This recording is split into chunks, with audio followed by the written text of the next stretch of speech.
and welcome to Choices Life Coaching. And this afternoon, we will be discussing our topic for today is reconnecting with your motivation and change habit.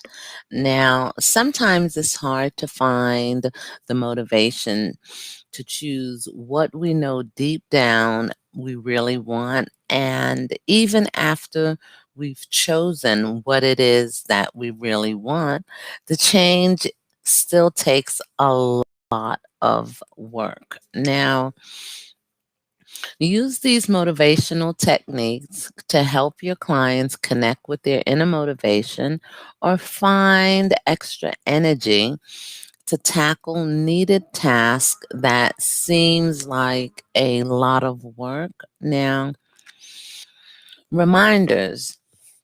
The first step in changing a habit is becoming aware enough of the behavior that you catch yourself before you do it or do that thing. Now, if your goal is to stop smoking and you want to remember that objective before you light up a cigarette, not after you realize that the pack is empty. Now, setting up a reminder system can be an important part of making a change. And how will to do that each day? What kind of structure can you place around yourself to make sure that you remember to do something like this on a daily basis? What has worked for you in the past, and when you needed to be reminded to do something, how can you become more aware of when you drop into that negative thinking or that negative mindset? What clues can you pay attention to? What circumstances seem to set this pattern off? And how can you become more aware of these TRIGGERS so that you can catch yourself before you go down this negative either habit or thought pattern? There is a variety of ways to remember for yourself that would be helpful, and let's bring amazing results. Now, I remember when I wanted to stop smoking cigarettes, I tried the nicotine patch, and then I tried what was that? Like Trident chewing gum, and I tried like the Logic nicotine, but eventually I kept chewing that Trident and chewing that Trident. I tried different flavors, and eventually I stopped smoking. So set the ways that you think can help you with breaking a bad habit. Set it on a post-it note on the steering wheel, change someone's life, wear a Live Strong bracelet, put up a sign in your office or on the bathroom. Set a daily reminder into your PDA. Keep a progress chart on the refrigerator. Review your goals and values in your quiet time. I would say at the start of every day during your meditation period, and use an affirmation or a verse to repeat each day, a guided reflection on that day. Use a guided reflection like, every day I'm getting better and better. Each day I'm getting stronger and stronger. And every day I'm getting better and better. And each day I'm getting stronger and stronger. When it comes to regrets, another version of the reconnecting with your motivation, a technique in the sidebar is to experience what it would be like not to reach that particular goal. Help the person to visualize. And I say visualization. Visualization is something that takes you into the future where nothing changes, or the dream has not yet been pursued, or no action has been taken. If that goal is truly important, your client may experience a deep sense of regret or loss, or as they think about in that not acting on their either intuition or their dream, they may find the energy to move forward. And as I've gotten older, and as we get older each day, we don't want to live with regrets. And I say that to say that, have you ever wished that you had done something and follow either your instinct or your dream, and you gave up on either the dream or on yourself? Take a minute and look from the other side. What would it cost you if you didn't take this action step? What would it cost you if you didn't follow your dream? What if you chose not to act at all? And what would life be like if nothing was different in 1 year, in 3 years? How would that affect you? Let's say that you're 80, we reach the age of 80, looking back on your life, and you never pursued your dream. You never stepped out in faith. You never tried something new. Reflect on that for a moment or two. And how does that feel to you? When it comes to reaching important goals, usually require doing some things different. Like, we don't look forward to change, and we don't look forward to, say, the unknown. Rewarding yourself for completing a step is a great way to increase motivation. It lets you focus on the reward at the end instead of getting caught up in what a drudgery or sacrifice that these initial steps itself will entail. What's something that you could reward yourself with when you accomplished your goals, or you have achieved the thing that you set out to do? That sounds like hard work. How will you celebrate it when you reach that goal? What reward could you put at the end of this would help you to look forward to tackling a difficult problem, or trying something new, or learning something new? Let's celebrate. And that is a great accomplishment. How can you stand back or share this moment with those that you love and say, that was very good. What an awesome week. Awesome. Congratulations. You understand? When it comes to replacement, sometimes trying to do something just makes you either focus on it all the more.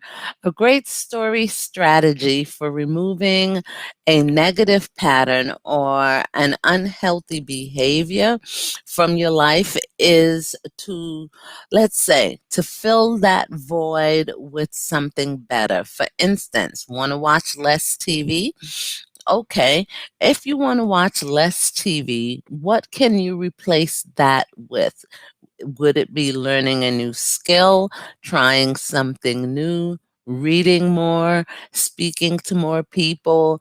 Uh, what else could you replace that habit with that you really look forward to doing? And it sounds like letting go of that will take some either self denial, or that usually comes easier if you replace what you are doing with something better so that you can continually keep moving forward.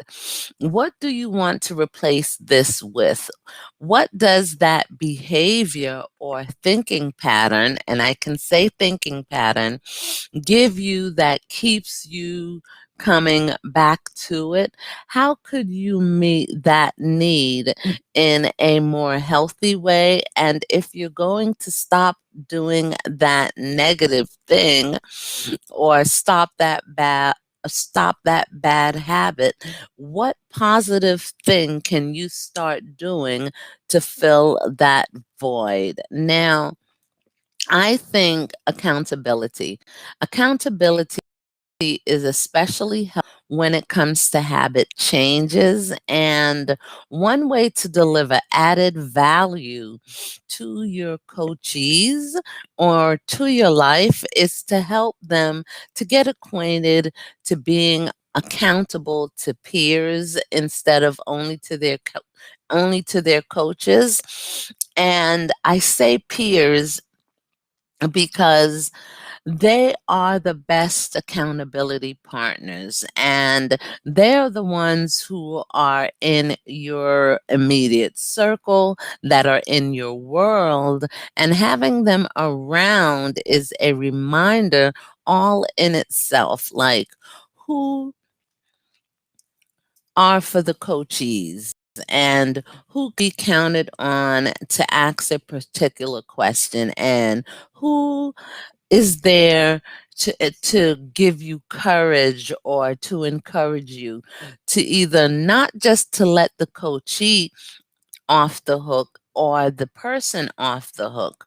What accountability increase your chances of success? Now, what qualities would you appreciate in an accountability partner? And who would be an effective accountability partner for this particular TASK or this particular thing? What do you need from this particular person? What will you ask this person, or what will you ask this person to do for you? What accountability questions would you like to be asked? And what are the answers? What answers are you expecting? Now, the exercise for today, and I could say EXERCISE, not this kind of exercise. You understand? Not the physical exercise, but it is an action step. What habit change that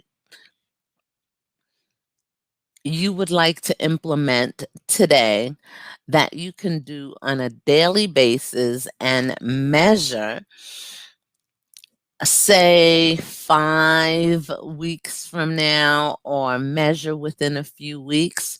Take a daily habit that you would like to change in your personal life and create a reward system and a replacement strategy for some personal accountability for making this particular change. And after a few weeks, stop and reflect. What impact did each tool have, and what worked best for you? And then find a client who wants to change a particular habit and help that person to implement these changes and these strategies around their particular either personal or business goal. Okay.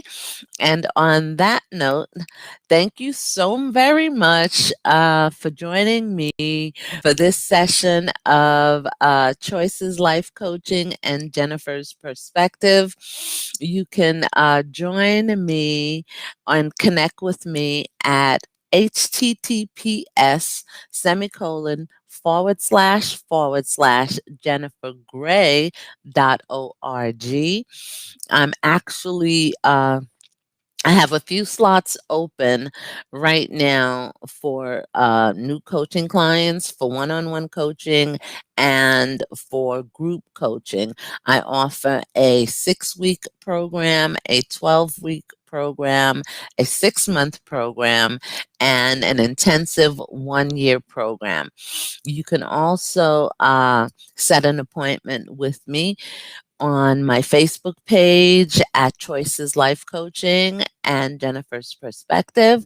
And on that note, you can also pick up a copy of my book, Business Success for Coaches and Counselors, and My Journey to Healing, and Marketing Basics Led by the Spirit. Okay. Now, there's the revised version or the updated version, and that would be Business Success for Coaches and Entrepreneurs. And for those of you who contact me within, say, the next hour, I will give you a free PDF of Business Planning Guide for coaches and entrepreneurs. And on that note, uh, have a wonderful day and join me on the next session. And our topic will be understanding your money. You understand? Understanding your money. And I think that is something that we all need to take into account and take into consideration. So I'll see you at the next session.